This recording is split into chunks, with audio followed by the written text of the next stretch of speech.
तर मी इतकी त्रास होते की मी त्या त्रासापायी, त्यांच्या हस्बंडच्या त्रासापायी मी सुसाईड वगैरे करायचा प्रयत्न केला होता मी 1-2दा.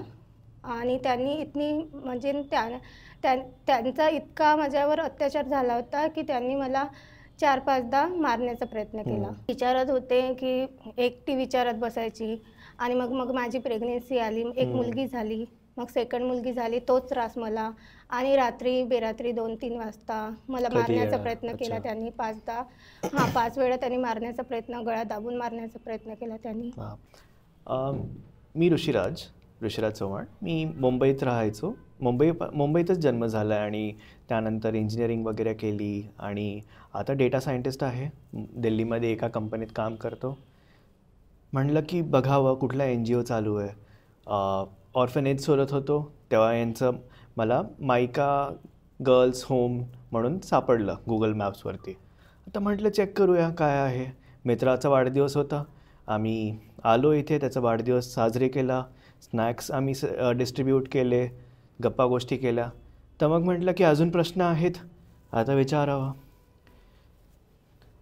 तर काय नाव तुमचं? नमस्ते दादा, माझं नाव मेघा आहे आणि मी महाराष्ट्रामधून आली आहे इथे आणि मी चंद्रपूर जिल्ह्यातली आहे. तर मी म्हणजे एक डोमेस्टिक व्हायलन्स, जसे मुलीला त्रास होतो घरामधून किंवा जसे ससुरालवाले जे आपल्याला त्रास देतात, असे मला त्रास होता माझ्या हस्बंडकडून. तर म्हणून मग मी अशी म्हणजे खूप त्रास सहन करत होते. जसं माझं मॅरेज झालं तसं तेव्हापासून मी त्रास सहन करत होते. तर मग मी विचारत होते, कारण मम्मी पप्पाकडे तर मी जाऊ शकत नव्हते, कारण मी माझ्या मर्जीने लग्न केलं होतं. तर मी इतकी त्रास होते की मी त्या त्रासापायी, त्यांच्या हस्बंडच्या त्रासापायी मी सुसाईड वगैरे करायचा प्रयत्न केला होता मी 1-2दा. आणि त्यांनी इतनी म्हणजे त्यांचा इतका माझ्यावर अत्याचार झाला होता की त्यांनी मला 4-5दा मारण्याचा प्रयत्न केला, म्हणजे मारून टाकण्याचा प्रयत्न केला त्यांनी. तेव्हा मी डिसिजन घेतला, पण रडत होते घरी बसून आणि विचारत बसत होते की काय करावं, कुठे जावं. दुसरी काय मदत भेटलेली त्यावेळेस म्हणजे कसं, म्हणजे मम्मी पप्पाला सांगू शकत नव्हते की मम्मी पप्पाचं तसं प्रॉब्लेम चालू होते. आणि माझ्या सिस्टरला सांगितलं होतं मी, तसं माहीत होतं. पण बरेचदा असं होतं की मुलींचं असं होतं की चलावा सुधरेल, असं होते, काहीतरी बदल पडेल, असंच होते. म्हणून मी त्याच विचारत होतील की आज ना उद्या माझ्या याच्यामध्ये काहीतरी फरक पडेल बा म्हणून.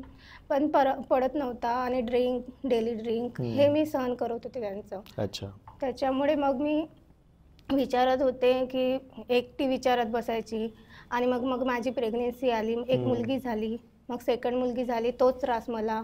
आणि रात्री बेरात्री 2-3 वाजता मला मारण्याचा प्रयत्न केला त्यांनी 5दा. 5 वेळा त्यांनी मारण्याचा प्रयत्न, गळा दाबून मारण्याचा प्रयत्न केला त्यांनी. खूपदा असं म्हणजे खाली पाडून मारणं आणि भांडणं सगळे, म्हणजे शेजारी यांच्या समोर. त्याच्यामुळे असं झालं की मी विचारात पडत होते, रडत होते एकटी बसून की काय करावं, कुठे जावं, कुठला रस्ता नव्हता मला जायचा. तर त्याच्यामुळे विचारत बसली होती. तर त्याच्यामुळे मला समजत नव्हतं, म्हणून मी हार निर्णय घेतला की इथे येण्याचा. ठीक आहे. पण हे कसं सापडलं तुम्हाला? कारण तुम्ही महाराष्ट्रामध्ये, तिकडून मग हे दिल्लीमधलं शोधणं आणि इथपर्यंत येणं? ते मी एकदा मोबाईल बघत होते आणि विचारात पडता पडता मला मोबाईलमध्ये असं म्हणजे एक विचार येतो की कुठे जायचं. म्हणून मला मग वाटलं की नाही, कुठेतरी आपल्याला आश्रम मिळेल, असं कुठे NGO असेल. तर मी बघता बघता म्हणजे NGO शोधत होते, गुगलवर सर्च करत होते, रडत रडत आपली सर्च करत होते. तर एकदा मला व्हिडिओ मिळाली इथली यूट्यूबवरती आणि ते बघितली. आणि ते बघून मग मी गुगलवर सर्च केलं, पूर्ण सर्च केली की मायका स्वीट होम कुठे आहे, काय आहे, पूर्ण सर्च करून मग मी इथे डिसिजन येण्याचा घेतला. बरोबर. पण मग त्याच्या थ्रू कॉन्टॅक्ट केला असेल यांना आणि मग कळलं असेल की हे दिल्लीमध्ये. पण तरी पण वाटतंच ना की म्हणजे एवढं लांब जातोय आपण आणि सोडून चाललोय किंवा काही घेऊन चाललोय, पोरांनाच घेऊन चाललोय, ते थोडंसं त्रास झाला असणार त्यावेळेस. पण आता आल्यानंतर कसं वाटतंय? आल्यानंतर म्हणजे इथे मला येताना तर खूप काही म्हणजे मनामध्ये प्रश्न होते की कसं असेल, काय असेल, कारण आपण इथल्या मोठ्या सिटीमध्ये तर आलो नाही तिथून आणि कधी बघितलं नव्हतं की इथपर्यंत गेल्यानंतर काय होणार आपल्यासोबत. एक तर मुलगी आपण पडतो, परत आपल्यासोबत एक मुलगी पण आहे, मुलीला घेऊन जात आहोत आपण. त्याच्यानंतर खूप काही प्रश्न पडले होते माझ्या मनामध्ये. पण तरी पण मी हिंमत केली, कारण आपण या अशा सिच्युएशनमधून मला बाहेर पडायचं होतं. तर म्हणून मग मी तिथून आले आणि विचारत आले की इथे आल्यानंतर मला इतकी म्हणजे ते जे प्रश्न माझ्या मनामध्ये पडले होते पूर्ण निघून गेले राहता की नाही इथे आल्यानंतर NGO की इतकं आपल्याला सपोर्ट करते. जसं की अविनाश दादा आहे, इथले जे आहे खूप सपोर्टेड करतात. आणि जसे मुलींना आपल्याला काही जसं टीचिंग कोणी शिकतात इथे, जसे टीचिंग क्लास राहते, कम्प्युटर क्लासेस, आपल्या अकाउंटिंग जे काही आहे इथे शिकवले जाते. समजलं.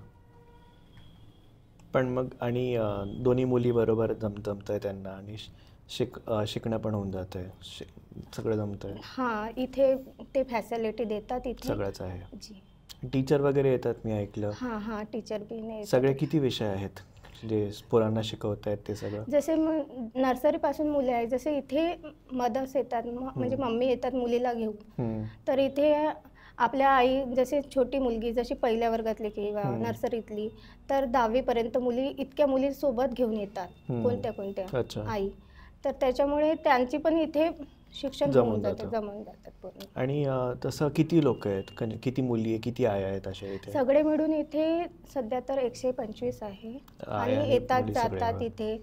मी खूपदा पाहते की मीच इतके टेन्शनमध्ये होते जेव्हा इथे आले, पण आता माझ्यामध्येच इतकं इम्प्रूव्ह झाला की मी इतके म्हणजे मोकळेपणानं राहते आणि असं वाटत नाही मला की मी इथे म्हणजे राहत आहे, की मला असं वाटते की मी माझ्या घरी राहत आहे. बरोबर. आणि मी ऐकलं यांनी खूप साऱ्या बायांना खरोखर त्यांना लढायला मदत केली, पण अशी किती मुलींना बायांना मदत केली यांनी आतापर्यंत? याने आतापर्यंत 5,000. 5,000. आणि किती वर्षांमध्ये झालंय? याने 96 मध्ये चालू झालं आहे. 96. हां. आणि अजून कुठे कुठे आहे यांचं आता? यांची ब्रांच आहे, एक नरेला सापियाबादमध्ये आहे, एक पंजाबमध्ये खोलली आहे आणि ही चालू आहे यात. अच्छा.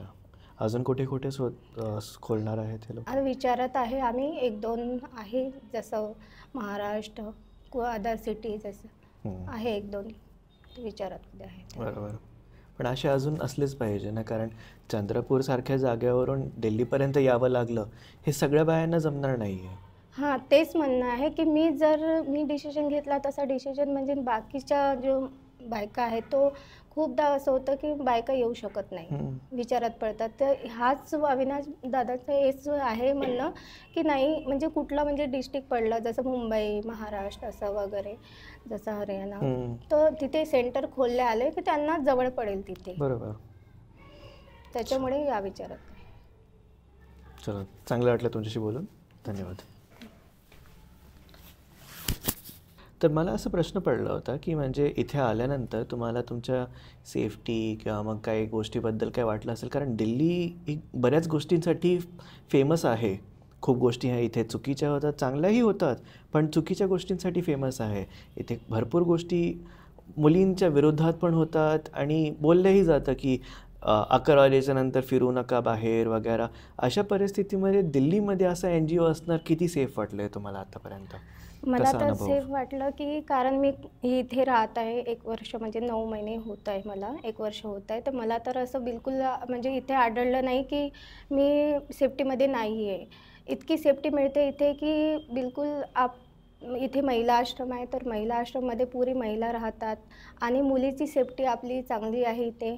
कुणी म्हणतात की इथे काहीतरी गैरव्यवहार होत असेल, म्हणजे NGO आहे तर गैरव्यवहार होत असेल तिथे, असं म्हणजे खूपदा सगळ्यांना वाटतं, म्हणजे माझ्या बहिणींना वाटत असेल मनामध्ये की नाही तिथे असेल बा NGO आहे तर तिथे गलत व्यवहार होत असेल सगळ्यांसोबत. पण असं काही नाही आहे इथे. मी इथे खुद राहत आहे इथे आणि माझी मुलगी पण माझ्यासोबत राहत आहे, तर इथे काही असं बिलकुल नाही आहे. मी सेफ्टीमध्ये राहत आहे आणि मी माइंड फ्री नाही राहत आहे इथे. तर असं डोक्यामध्ये कधी घालवू नका की कोणी म्हटलं की NGO आहे असं आहे. तर मी हीच विनंती करते का इथे सेफ्टीमध्ये आहे, चांगल्या प्रकारे आहे NGO आणि आपण पण येऊन राहू शकता. तुम्ही जसे प्रॉब्लेम झेलत असाल तर मी हात जोडून विनंती करते की तुम्ही पण इथे जॉईन होऊ शकता. चलेगा.